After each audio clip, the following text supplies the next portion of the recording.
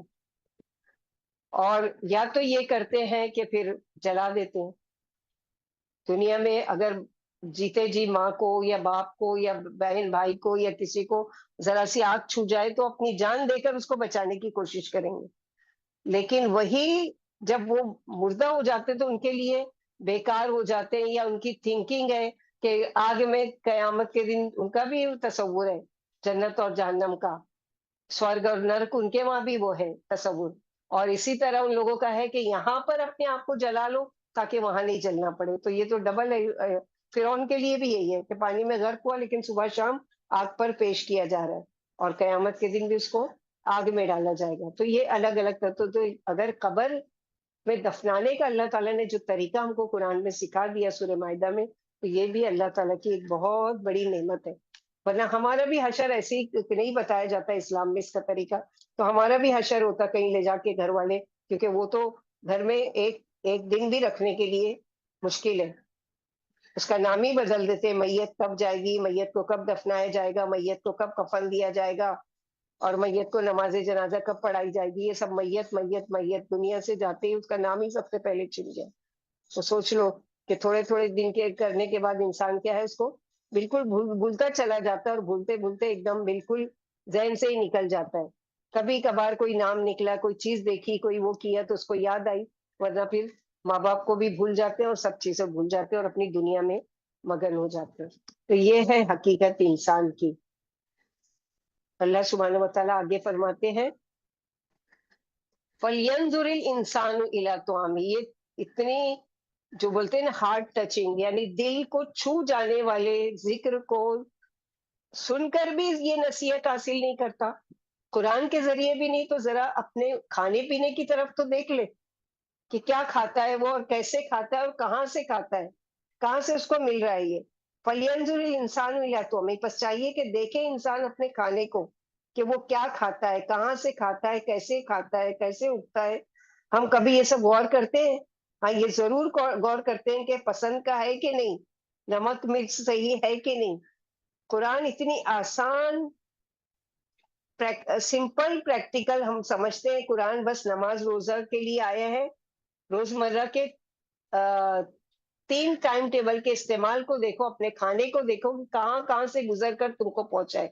کبھی غور و فکر کرنے کے لیے اپنی ایک روٹی ہاتھ میں لے کر دیکھو کہ یہ کبھی ایک گیہوں کے دانے کی شکل میں ہوگا، اور اس دانے کو کتنی مشکل سے کسی کسان نے زمین میں دفنایا ہوگا، اور اس کے بعد اس میں جو بارش پڑی ہوگی تو اس سے وہ پودا نکلا ہوگا. نہ معلوم کتنے دنوں کے بعد وہ پودا اس شکل میں بنا ہوگا کہ اس میں گیہوں آئے. پھر وہ گیہوں کو ایسے ہی نہیں لے جا کے وہ مشین میں ڈال دیا کہ وہ آٹا بن کے نکل آئے، نہیں، اس کو سکھایا جاتا ہے، اس کو چھانا جاتا ہے، اس کو پھٹکا جاتا ہے، اس میں سے گیہوں کو الگ کیا جاتا ہے، اور اس میں پھر وہ صاف کیا جاتا ہے، پھر وہ بازاروں میں آتا ہے، پھر تم اس کو خریدتے ہو، اور پھر خریدنے کے بعد کیا کرتے ہو کہ اس کو پیسنے کے لیے دیتے ہو. جب وہ آٹے کی شکل میں آتا ہے تو تم اپنے ہاتھوں سے اس کو گوندتے ہو، گوند کر اس کو آگ پر سیکتے ہو، سیکنے کے بعد وہ تمہارے کھانے کے قابل ہوتا. تو کتنے سارے پروسیجر سے گزر کر یہ روٹی ہمارے ہاتھ میں آئے. کبھی ہم لوگوں نے غور کیا اس چیز پر؟ نہیں. ہم لوگوں کو تو ہر چیز اللہ سبحانہ و تعالیٰ کی طرف سے فری میں ملی ہے نا، بغیر محنت کے ملی ہے. ہم نے تھوڑی اگایا، ہم نے تھوڑی اس کو کھیتی باڑی کی ہے یا وہ کیا ہے. ہم لوگوں کو تو بہت آسانی سے مل گیا، صرف ہمارا پیسہ لگا، ہم نے گیہوں خریدا اور پسوایا اور تھوڑی سی محنت کر کے روٹی بنائی اور کھا لی. لیکن فَلْيَنْظُرِ الْإِنسَانُ إِلَىٰ طَعَامِهِ. اپنے کھانے کی طرف تو دیکھے کہ اللہ سبحانہ و تعالیٰ نے کیا کچھ یعنی کس طرح سے اس چیز کو وہ کیا، اور کھانے کے بعد چاہتے کیا اللہ تعالیٰ کہ بدلے میں اللہ تعالیٰ کا شکر ادا کرو. کھاؤ پیو، کھانے پینے سے منع نہیں کیا ہے. منع کرنا ہوتا تو اللہ تعالیٰ نہیں کہتے کلو واشربو ولا تسرفو. کھاؤ پیو مگر اسراف مت کرو، بیجا ویسٹ مت کرو، آدھا کھاؤ آدھا پھینکو یا کسی غریب مسکین کو نہیں دو، خالی اپنا پیٹ بھرو، نہیں، اللہ تعالیٰ کا اس میں سے حق بھی ادا کرو. انا صببنا الماء صبا، بے شک ہم نے خوب پانی برسایا، خوب انڈیلا پانی زمین میں انڈیلنا. ثم شققنا الارض شقا، پھر ہم نے زمین کو شق کر دیا، پھاڑ دیا. کس طرح؟ اس میں بیج اور گٹلیاں وغیرہ دبایا جاتا تھا اور وہ اپنا راستہ خود بنا کر باہر آ گئی. نہ بیج کے ہاتھ تھے نہ پیر تھے، پھر کیسے باہر آ گئے؟ کون لایا ان کو ننھے پودے کی شکل میں؟ اور اندر جڑیں بھی نکل رہی ہیں ساتھ ہی، کہ کہیں اوپر نکلتے نکلتے پورا پودا ہی نہیں نکل جائے، بلکہ اس کے مضبوط اس کو پکڑ کر رکھنے کے لیے اس کے لیے جڑیں بھی بنائی. تو یہ کون ہے جو یہ ساری چیزیں کر رہے ہیں؟ سبا کہتے ہیں اکٹھا انڈیلنا، جیسے جہنمیوں کے لیے سب راسی آتا ہے نا، کہ ان کے سروں پر انڈیلا جائے گا جہنم کا کھولتا ہوا پانی، اللہ ملا جلنا ملے گی. تو اللہ سبحانہ اسی طرح کہ ہم نے انڈیلا پانی کو، کس طرح انڈیلنا، کہ یعنی کہاں پر کتنا، اگر یہی اللہ سبحانہ و تعالیٰ زیادہ اگر اپنے حکم سے وہ کر دیتے تو وہی پودا جو جس کے پانی کے انتظار میں وہ کسان ہوتا ہے، وہی پودا وہ نقصان دہ بن جاتا ہے، یعنی وہ بالکل تباہ و برباد ہو جاتا ہے زیادہ انڈیلنے سے. تو یہ اندازہ بھی مقرر کرنے والے کون ہیں؟ اللہ سبحانہ و تعالیٰ. ثم شققنا الارض شقا، پھر ہم نے پھاڑا اس کو، یعنی اس سے نکالا اس کے دانے کو، جو دانا اس نے بویا تھا. فَأَنبَتْنَا فِيهَا حَبًّا، پھر ہم نے اگائے اس میں غلے. حب کہتے ہیں دانے کو، اور دو بار اگر حب کہا جائے تو وہ کیا ہوتا ہے؟ تربوز کو کہا جاتا ہے عربی میں حب. وعنبا، اور انگور، عناب اس کی جمع ہے، اور اگر ارنب ہو تو خرگوش کو کہتے ہیں. تو یہاں پر یہ عنب کی جمع، اور ارنب اگر ہو تو خرگوش کو ارنب کہتے ہیں. وقدبہ، اور ترکاریاں وہ جو توڑ لو تو پھر اگاتی ہے، جیسے پالک چولائی وغیرہ. وزیتون، اور زیتون بنایا. ونخلا، اور کھجور. وحدائق غلبہ، اور گھنے باغات، ایسے درخت جس کی شاخیں دوسری درختوں سے لپٹی ہوئی ہو. غلبہ. وفاکہۃ و ابا، اور پھل اور چارہ، وہ چارہ جو خود سے اگائے جیسے جنگل وغیرہ میں اگاتے ہیں. اور فاکہہ میں خشک اور تر دونوں قسم کے میوے. حدائقہ غلبہ، حدائقہ وہ باغ جو خوب گھنا ہو اور آس پاس باؤنڈری وغیرہ ہو. ابا چارہ جانور کے لیے، اور ابا ایسی گھاس یا چارہ جو جانوروں کے چرنے کے لیے، کھانے کے لیے بالکل تیار ہو. ساری چیزیں انسان اور حیوان کے لیے کھاؤ پیو، مگر آخرت کو نہیں بھولنا، کہ اللہ سبحانہ و تعالیٰ نے تم کو جس مقصد کے لیے دنیا میں بھیجا ہے اس کو نہیں بھول جانا. بلکہ کیا ہے، اس چیز کو یاد رکھنا کہ اپنے مقصد کو، کہ تمہارا دنیا میں آنے کا مقصد کیا ہے. اور ہم سارے کام تو کر رہے ہیں لیکن اپنے مقصد کو ہی بھول گئے کہ اللہ تعالیٰ نے ہم کو دنیا میں بھیجا کیوں ہے، کہ ہمارے دنیا میں آنے کا مقصد ہے کہ وما خلقت الجن والانس الا لیعبدون. تو اس آیت کا یہ مطلب ہے کہ اللہ سبحانہ و تعالیٰ کے ہاں جیسے کہ فیصلے کا ایک دن مقرر ہے آنے پر، اللہ اس کو دوبارہ پیدا کریں گے جب انسان کی تقدیر کی تحریر پوری ہو جائے گی. یعنی دنیا میں آ کر انسان کی قسمت میں جو کام کرنے مقدر ہو چکے ہیں وہ سب کام جب تک اللہ کے اندازے کے مطابق پورے نہ ہو جائیں اس وقت تک قیامت نہیں آئے گی. پھر اللہ سبحانہ و تعالیٰ کا احسان دیکھو، ہم نے تمہیں غذا دی. یہ بھی زندگی بعد الموت کا ایک نمونہ ہے. جیسے خشک و غیر آباد زمین سے اور مردہ بیج سے زندہ نباتات پیدا ہو جاتی ہے اور اس سے غذا مہیا ہوتی ہے، اسی طرح ایک روز اللہ تعالیٰ تمہیں بھی زندہ کریں گے. دیکھتے نہیں ہم نے آسمان سے پانی برسا کر اسے زمین میں پہنچا کر ٹھہرا دیا، پھر ہمارے حکم سے پانی نے زمین میں پڑے ہوئے دانے میں اثر کیا. پانی کی رطوبت اور زمین کی حرارت دونوں نے مل کر دانے کو پھاڑا اور ننھا سا نازک درخت پیدا ہو گیا، اور تمام جنگل سبزے سے لہرانے لگے. کہیں اناج ہے تو کہیں پھل پھول ہے، کہیں زیتون ہے جس کا تیل روٹی سے کھایا جاتا ہے، اور کہیں کھجوروں کے جھنڈ جن کے پھل گدرائے ہوئے بھی کھائے جاتے ہیں اور پکے ہوئے بھی، اور ان کا شیرہ بھی بنایا جاتا ہے اور سرکہ بھی. اب ایک دفعہ عمر رضی اللہ عنہ نے ممبر پر یہ صورت پڑھی، جب اس آیت پر پہنچے تو فرمایا ہم فاکہہ تو